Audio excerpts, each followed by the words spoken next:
it's Tara. I wanted to, let's see, actually today is September 28th, 2023. And I wanted to do a quick video showing you hopefully a before photo of my Botox procedure for my facial palsy. I say hopefully because this is actually after getting the Botox. I had the Botox done a couple hours ago. I wanted to do a video before I went in, but I ended up being late to the appointment, so I didn't have time. So I'm hopeful that I'm catching this pretty, before. And I'll plan to do another video in a few days, which is kind of when the Botox kind of reaches its maximum impact. And then obviously after that, it starts to wear down over the next 2 to 3 months. So I'll do another video in a few days with an official after of my Botox. So I guess real quick to say, this is my second time having the Botox done. And I don't know, maybe it's my imagination, maybe it's because of my natural healing process, maybe it's, some of the other things that I've been doing, like being better about doing the facial massage and also kind of relaxing my face more. But I already feel a little bit less tightness after having this Botox done than I did the last time. I didn't really honestly notice a change in the tightness, the synkinesis feeling the last time I had the Botox. I did notice an improvement in the aesthetic of my face after having it done. But that tightness feeling, which I know is supposed to be part of the reason why you did do it, I don't really recall that really being noticeably better. And I kind of feel like I feel already noticeably better with the synkinesis already. So I'm hopeful that in a couple days it'll continue to improve.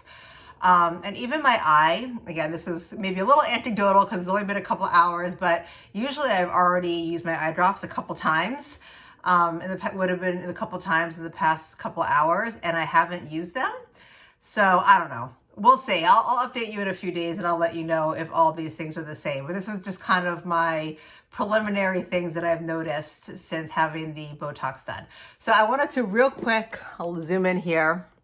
I know I don't usually do these videos kind of showing you where I am as far as my recovery, but I'm going to do a real quick video just to show it. And then if you'd like, you can compare it to my subsequent video in a few days. So I'm going to first do my smile. I'll do a closed mouth first. And then my open mouth smile. And then raising my eyebrows. My full eye closure. My blink. And what else? Oh, my pucker. So anyway, I think that kind of covers most of them.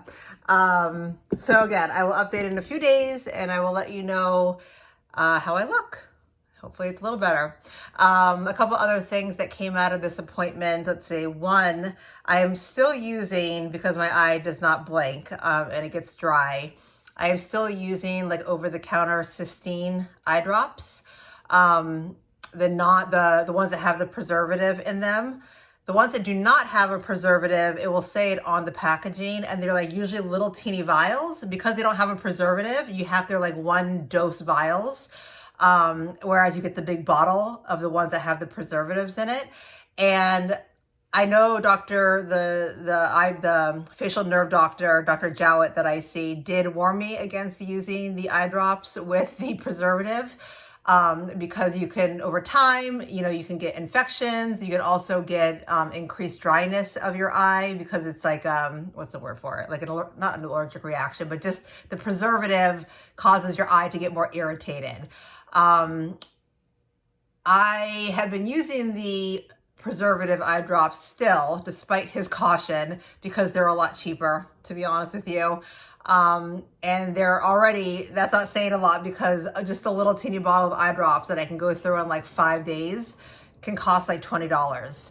And the preservative free ones are even more than that. So I know I should switch over because he did tell me that obviously part of the reason why my eye is dry is because I can't blink.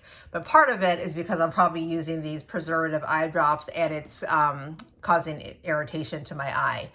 So he said I'd probably need drops less frequently if I switched over to the preservative-free. So I'll probably do that. I just need to pull the trigger on it.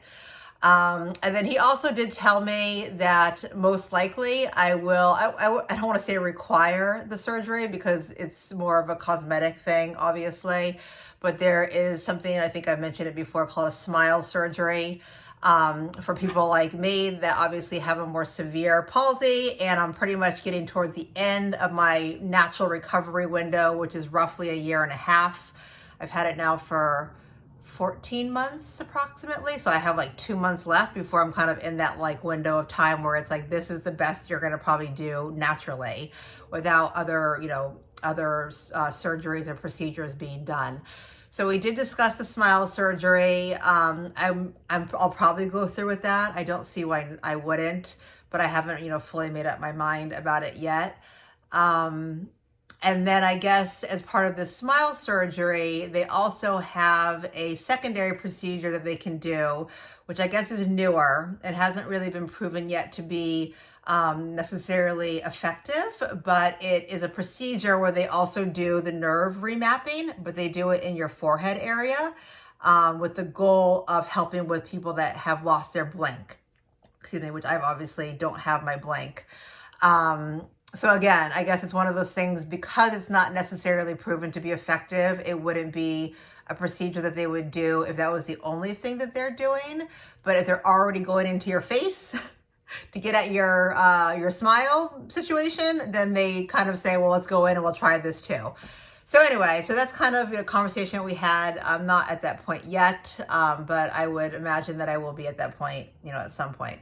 So anyway, that is all. I hope if you are dealing with facial palsy or Bell's palsy or Lyme's disease induced facial palsy, that you are keeping your spirits up. And I am praying that you all have a speedy recovery. All right, talk soon. Bye.